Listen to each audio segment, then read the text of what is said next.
Tour. C'est une association très dynamique dans le bassin montluçonnais autour des malades, notamment l'association Entraide Cancer du Sein, qui a organisé il y a une dizaine de jours son assemblée générale. On voulait parler des actions de cette association ce matin. Nous recevons en locaux sa présidente, Josiane Borg. Bonjour. Bonjour. Et merci d'être avec nous. Annie Oxiètre, bonjour. Bonjour. Vice-présidente d'Entraide Cancer du Sein. Et également avec nous ce matin, on peut rappeler cette association. À la base, c'est une association de malades, c'est ça? Toujours. Toujours. C'est toujours une association de malades.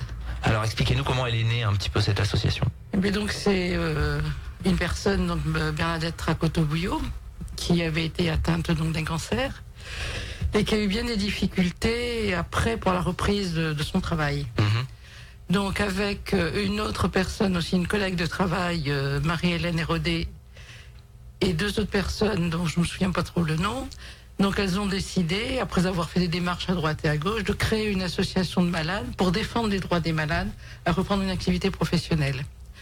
Donc ça a démarré par un petit groupe et l'objectif de l'association, donc c'est de s'entraider entre malades, d'écouter aussi, parce que quand on reçoit l'annonce de cette maladie, c'est comme un coup de bambou sur la tête.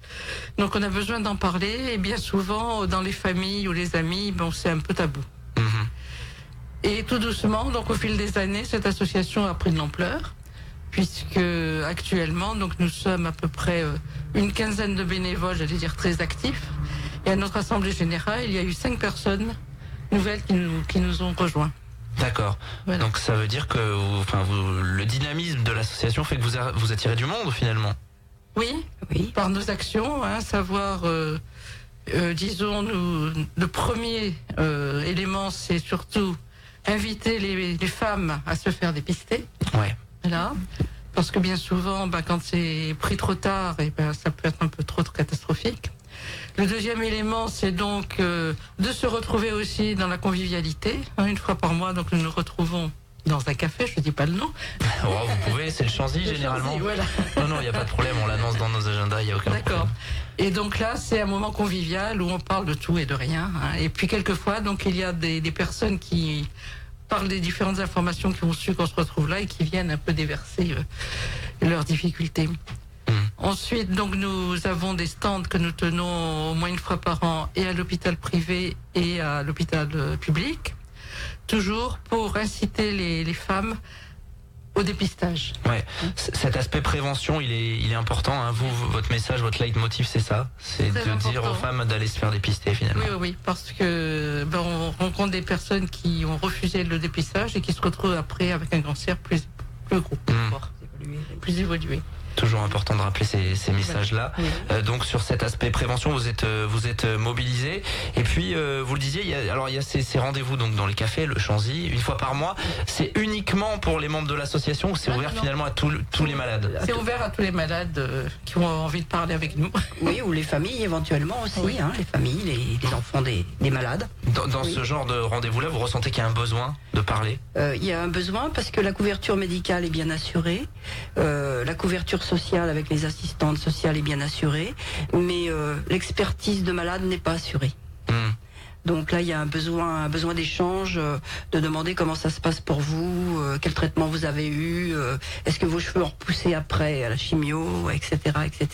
Beaucoup de questions auxquelles en fait entre vous répondez. On peut répondre, oui, on est en quelque sorte des malades experts. Oui, c'est ça. De notre maladie. Bien sûr. L'association s'appelle Entraide Cancer du Sein, mais est-ce que vous avez évolué vers d'autres types de cancers aussi? Parce qu'à la base, c'était vraiment des malades du cancer du sein. Oui, c'était donc des femmes qui étaient atteintes de cette maladie. Et à l'époque, c'était quand même quelque chose de catastrophique. Mais nous ouvrons aussi, donc nous avons l'atelier bien-être de soins esthétiques. Qui est mis à la disposition donc des personnes qui le souhaitent. Et actuellement, nous avons aussi des hommes donc atteints d'autres cancers qui viennent aussi à cet atelier.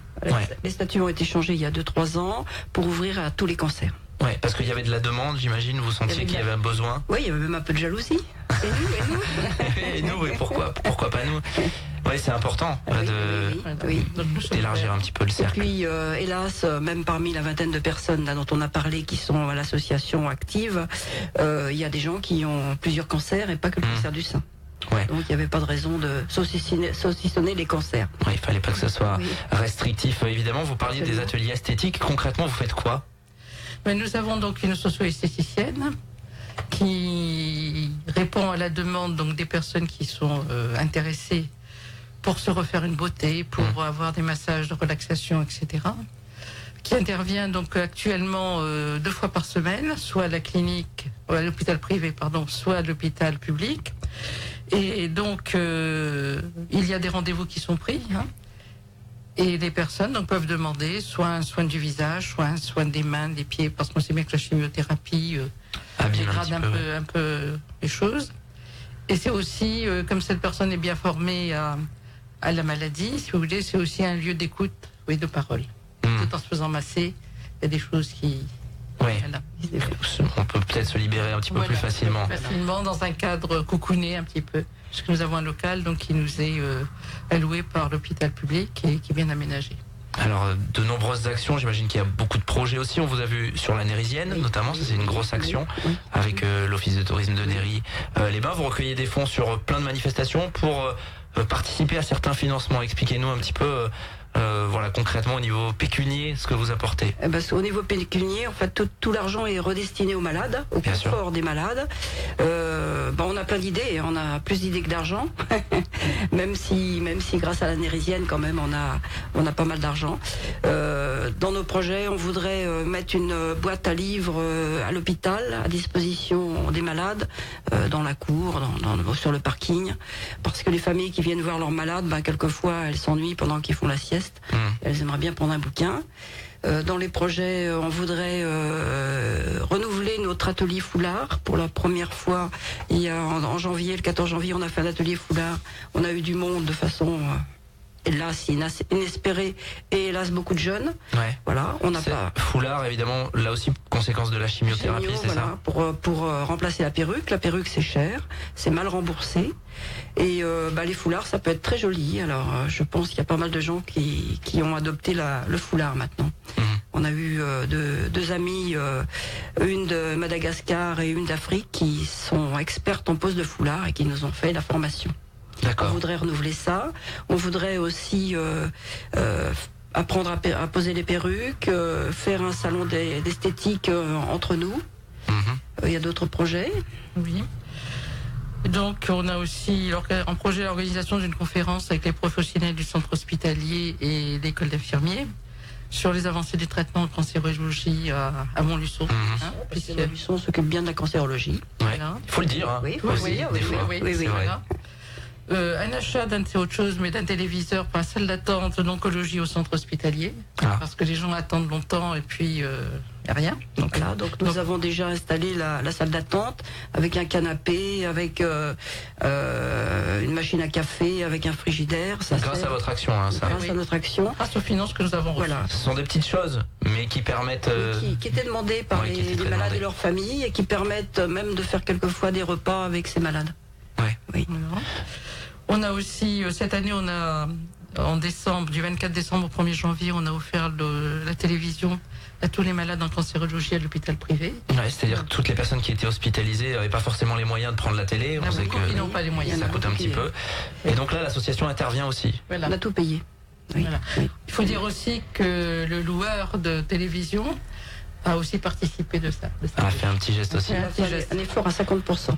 Ouais, c'est un bel effort. Voilà. Un bel effort. Donc il y a, j'imagine, beaucoup d'actions qui vont venir. Comment, pour les personnes là qui nous écoutent, qui sont touchées d'une manière ou d'une autre, ou qui ont simplement, est-ce qu'il y a que des malades d'ailleurs dans l'association, ou est-ce qu'il y a des gens qui sont vraiment engagés simplement bénévolement, qui ont envie de donner un petit peu de leur temps? Pour par exemple, faire les permanences, il faut avoir été malade. Ouais, c'est mieux évidemment malade, pour le dialogue. Oui. Mais sinon, pour donner un coup de main, c'est ouvert à tout le monde. Parfois, il y a besoin de manutention sur les manifestations, des choses comme ça. Et puis, il y a besoin de gens qui savent faire des crêpes, il y a besoin de gens qui savent retailler les perruques. Les coiffeuses travaillent pas mal avec nous. Voilà, donc c'est ouvert à tout le monde. Il y a besoin de médecins volontaires pour voir certaines malades. Voilà, donc c'est ouvert vraiment à tout le monde. Le message message est passé évidemment. Et puis c'est un lieu de dialogue, on l'avait bien compris, et d'échange mutuel. Vous allez sur la page Facebook Entraide Cancer du Sein, vous avez toute l'actualité, vous avez une possibilité de contact avec un numéro de téléphone également, le site Entraide Cancer du Sein pour venir en aide à cette association. On relaiera évidemment toutes les manifestations que vous allez organiser dans les prochains mois. Merci à toutes les deux d'être passées à notre micro ce matin, faire un point sur l'activité de cette association. On se retrouve d'ici quelques petites minutes pour le direct sur RJFM. C'est le Good Morning Montluy, restez à l'écoute. L'invité du jour.